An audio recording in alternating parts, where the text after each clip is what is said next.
there's this really exhausting energy. Like you've been sitting at a play, and the entire first half of the play, you're like, what the heck are we doing here? What the heck are we doing here? I've been watching this play. Nothing has happened. Everything's just being explained.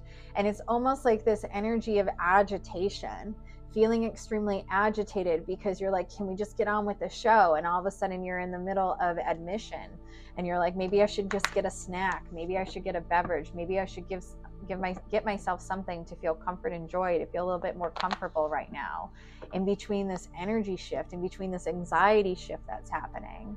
And it's funny too, because you don't even realize the next half of the play is going to bring everything together. It's going to bring the entire perspective together. It's going to bring the entire storyline together. That's where the plot twist is happening. That's where you start to see the character's growth. That's where you start to see the evolution throughout the storyline. Hey everyone, I'm Molly. I've been a practicing psychic since 4th grade, which is over 25 years ago. This is your daily dose of magic.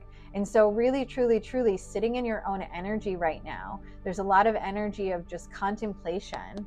You're looking at the people who you haven't gone along with. You're looking at the people who have been resisting their spiritual awakening. You're looking at everything around you because you're having a hard time truly just staying focused on self right now, because it's almost like this energy where you've been focused on self so much that you feel like something is missing.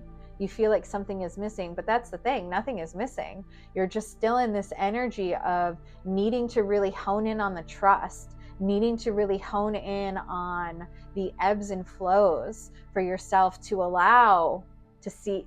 It's basically, you need to allow yourself to see how much growth you've actually gone through. You need to start giving yourself more credit of how many doors you've closed. You need to give yourself more credit for how many patterns you've broken, because it's not even your own patterns. It's the patterns that your parents probably had. It's the patterns your family members probably had. It's the patterns that old friend groups probably had. It's the patterns of everyone that you've been surrounding yourself with had, because a lot of times we surround ourselves with the same people who have the same emotional patterns that we do. You know, we're either avoiding, we're distracting, we're trying to feel better about something. We want to hang out around the people who make us feel better about it.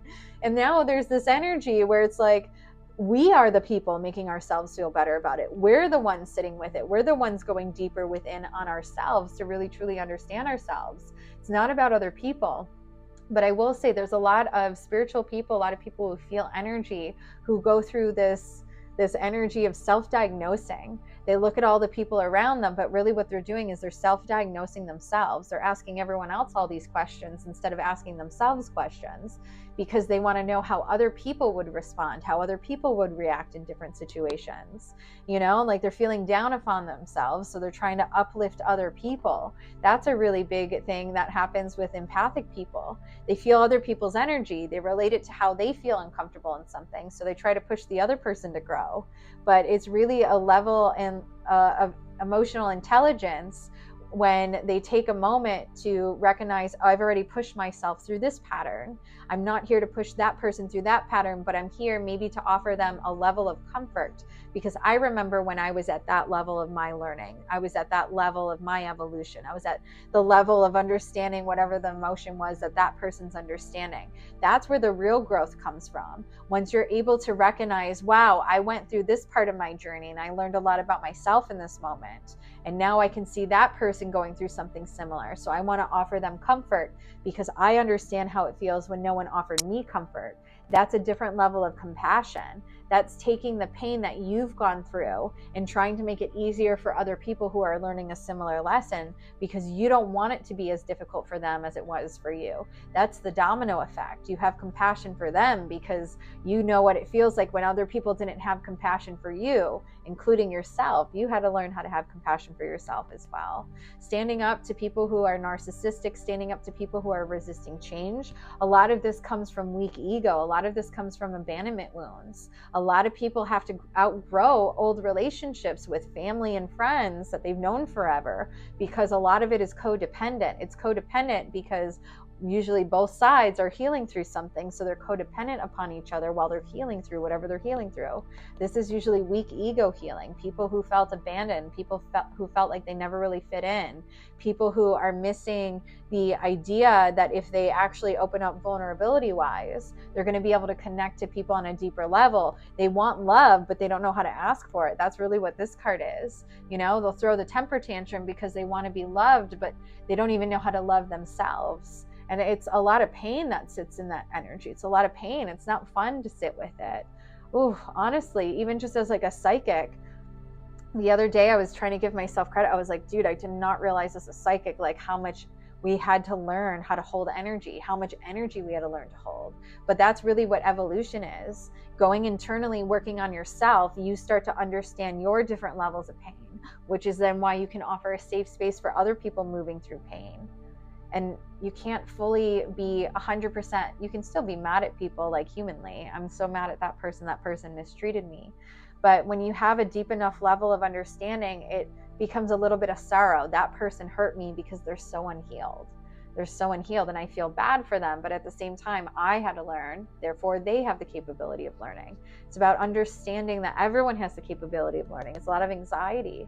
It's a lot of anxiety to hold people accountable. It's a lot of anxiety to pull your energy away, because sometimes pulling your energy away is what actually is the push the other person needs to fend for themselves and their own energy. You know, I did a reading about a little over a year ago where there were a lot of people holding the emotions for the entire world, and then we put them back up, so everyone was responsible for starting to hold their own emotion. And so the Empress card, it's the mother card. It's being able to hold enough emotion for other people after you hold enough space for yourself. Taking care of self first is not selfish. Taking care of self first is why you have so much compassion for everyone else.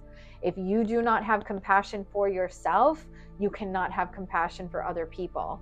That would be people pleasing. People pleasing isn't a genuine compassion for other people. It's an anxiety of wanting to take care of other people because of a sense of responsibility that shouldn't really be there.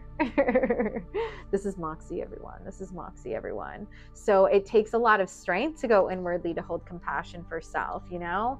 You got to go back and forth with self, arguing. You got to go back and forth with self, understanding the relationships around you, what was healthy, what wasn't healthy. It's a lot emotionally. It's a lot of ups and downs. This is the ending of that shedding season. We're moving more into the light. In order to appreciate the light, we had to understand the darkness. That's what it's all about. But it was all about understanding your own darkness, your own healing. Ace of Swords is deep healing. But really, truly, truly moving from the darkness is how you're going to appreciate the light. I see it as sitting on the water. You're seeing the most beautiful sunset, and then it gets extremely cold and dark at night. But in the morning, the sun is going to come back out, and there's going to be a beautiful sunrise. Without fail, it always comes in. It's a cycle. The cycle shifts.